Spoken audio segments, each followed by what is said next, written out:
Cristo Rey nuestro, venga a tu reino. Queridos amigos, hoy comentamos el 14º domingo ordinario. La primera lectura es del profeta Zacarías en el capítulo 9. El profeta Zacarías, que vivió en el siglo V a.C., y su libro comprende varios oráculos mesiánicos. En esta lectura anuncia dos profecías que se yuxtaponen, y entre una y otra hay una diferencia de bastantes siglos. La primera profecía es la referente a la entrada de Cristo en Jerusalén el Domingo de Ramos, subido en una humilde cabalgadura. A esta profecía hace referencia San Mateo, porque se propuso demostrar que Jesús es el Mesías prometido y esperado por los judíos, ya que en él se han cumplido los vaticinios de los profetas del Antiguo Testamento.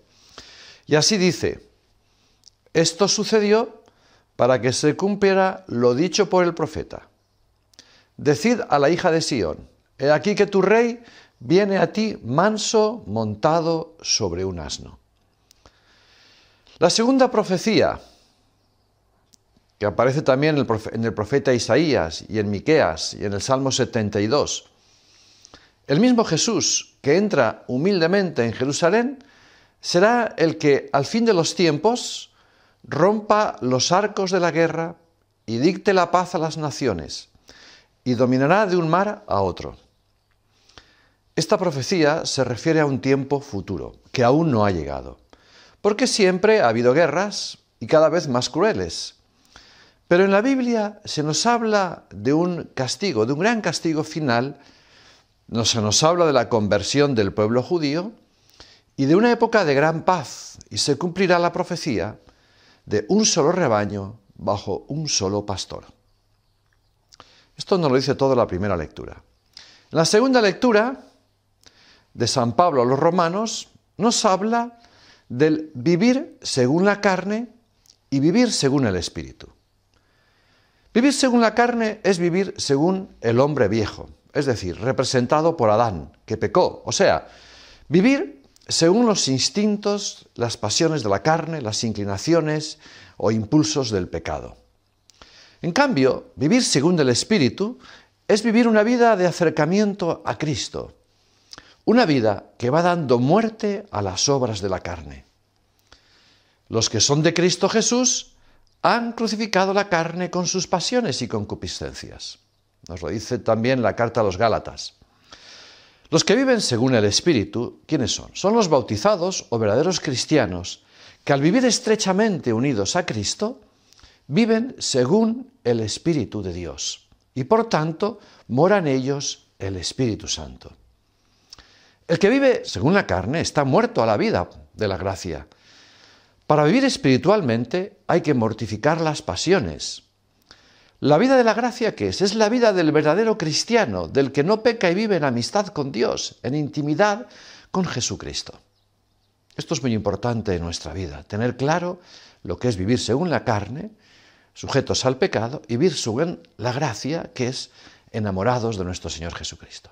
Y el Evangelio nos permite echar una mirada sobre el misterio personal de Cristo, sobre sus relaciones íntimas con el Padre. Lo que más impresiona es que esta revelación sublime está reservada a la gente sencilla, a los pequeños y a los humildes. Para entender mejor el contenido de este Evangelio, conviene que nos fijemos en el contexto, o sea, en la amenaza que Jesucristo hace a las ciudades impenitentes que estaban junto al lago de Tiberíades, y hoy son un montón de ruinas estas ciudades. Dirá: ay de ti, Corazín, ay de ti, Betsaida, porque si en Tiro y en Sidón se hubieran hecho los milagros realizados en ti, hubieran hecho ya penitencia. En Corazín y Betsaida había obrado Jesús muchos milagros, y con ellos y con sus enseñanzas había ofrecido a aquellos habitantes pruebas clarísimas de su misión divina.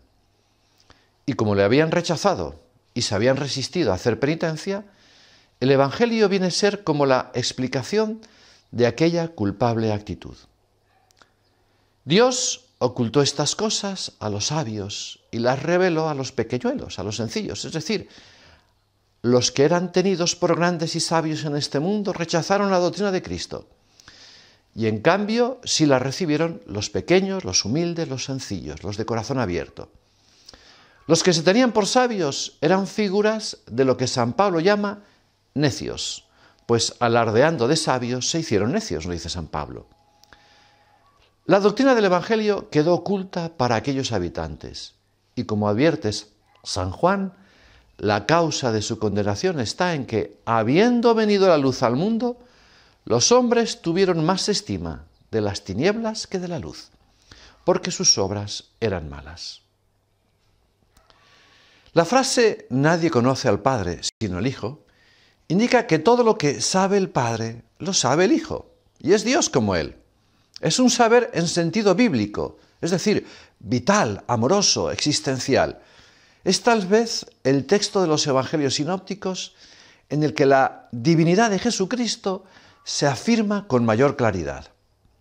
Así, mientras los sabios, es decir, los escribas y fariseos de entonces, y muchos doctores de hoy, no ven en Cristo más que a un hombre, el hijo del carpintero, los sencillos de entonces y de siempre saben reconocer en él al Hijo de Dios. Tú eres el Cristo, el Hijo de Dios vivo. Y es a ellos precisamente a quienes se revela a sí mismo y revela al Padre. Jesús piensa también en las condiciones terrenas de sufrimiento y angustia en que con frecuencia se debaten los sencillos, los humildes y los pobres. Y a todos les dirige esta invitación. Venid a mí todos los que estáis cargados y agobiados, y yo os aliviaré. ¿Cómo los aliviará? Os aliviará con su amor, revelándoles el amor del Padre y enseñándoles a amarlo como hijos. Jesús no quiere ahogar a los hombres con leyes gravosas, sino que les da única ley, la del amor a Dios y a los hermanos, que tiene un único objeto, el cumplimiento de la voluntad del Padre Celestial. Voluntad amorosa, porque es de un Padre, y sin embargo exigente, pero siempre amable para quien sabe abrazarla, como la abrazó Jesús, con amor, con mansedumbre y con humildad. Y nos dirá, cargad con mi yugo y aprended de mí, que soy manso y humilde de corazón, y encontraréis vuestro descanso, porque mi yugo es llevadero y mi carga es ligera. El aprended de mí tiene este significado: dejaos instruir por mí, haceos mis discípulos. Hoy se encuentran multitudes extenuadas en países pobres, probadas por la indigencia. Y también en los países ricos son numerosos los hombres y las mujeres insatisfechos, incluso enfermos de depresión. Pensemos en los innumerables desplazados y refugiados, en cuantos emigran arriesgando su propia vida. La mirada de Cristo se posa sobre toda esta gente, más aún, sobre cada uno de estos hijos del Padre que está en los cielos y repite, venid a mí todos.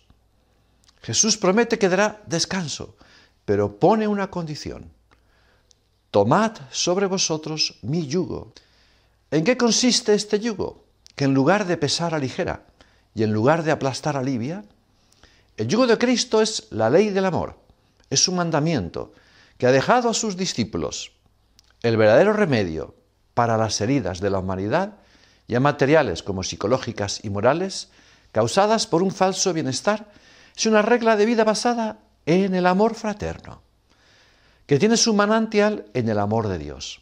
Abandonemos el camino de la arrogancia o de la violencia para ganar posiciones de éxito a toda costa. No es así, no ese es el camino. El amor de Dios es la fuerza de la verdad contra todo uso de la mentira. Este es el camino seguro. Queridos amigos, terminemos con una expresión de San Agustín, una oración. Haz, Señor, que seamos pequeños, pues si queremos ser grandes, como si fuésemos sabios y entendidos, no se nos revelarán tus misterios. ¿Quiénes son los grandes, los sabios y entendidos? Diciendo que son sabios, se han hecho necios. Si diciéndome sabio me torno necio, haz, Señor, que me diga necio y me tornaré sabio, pero haz que lo diga en mi corazón, no delante de los hombres. Queridos amigos, que Dios os bendiga, que la Santísima Virgen nos acompañe y todos por el reino de Cristo, a la gloria de Dios.